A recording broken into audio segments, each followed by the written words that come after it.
Bonjour, je suis heureux de vous retrouver pour analyser le tableau de ce producteur d'œufs que j'ai appelé mon poulailler. Ici, vous avez 5 poules, poule 1, poule 2, poule 3, poule 4, poule 5. Et nous avons comptabilisé le nombre d'œufs qui ont été produits pour chaque poule sur le mois de juin en fonction de la semaine 1, semaine 2, semaine 3, semaine 4. Et nous allons calculer le nombre total d'œufs pour chaque poule dans la colonne totale, mais aussi le nombre d'œufs qui ont été produits chaque semaine par toutes les poules dans la ligne totale. Puis, nous allons calculer le total TTC qui a été produit par les poules en fonction du prix unitaire d'un œuf qui est de 0,32 € que je vous donne, mais aussi je vous donne la TVA en pourcentage qui est de 5,5%.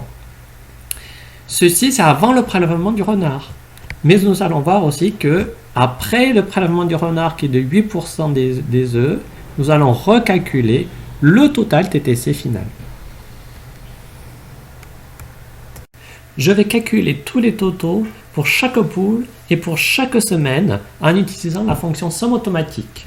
Je sélectionne la première ligne pour la poule 1, de la semaine 1 à la semaine 4, mais aussi jusqu'à la colonne totale, et je clique sur Sigma pour la somme automatique, ce qui fait 19 œufs au total. Même chose pour la poule 2, je sélectionne la ligne, Sigma, puis la poule 3, Sigma, la poule 4, Sigma, et enfin poule 5, Sigma. Maintenant, les totaux par semaine, je sélectionne la colonne de la semaine 1, Sigma, puis la semaine 2, Sigma, semaine 3, semaine 4, et enfin la colonne des totaux, pour faire le total des totaux. J'aurais pu faire la même chose en sélectionnant la ligne des totaux pour chaque semaine. Normalement, ça doit faire le même total. Je peux supprimer donc le total des totaux, 131, je recalcule.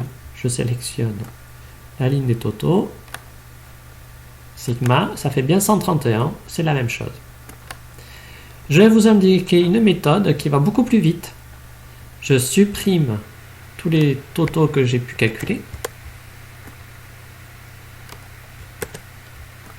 Et maintenant, je vais sélectionner toute la production d'œufs jusqu'à la colonne totale et aussi la ligne totale. Et ensuite, hop, Sigma, c'est magique, pouf, voici que tous les totaux sont déjà calculés.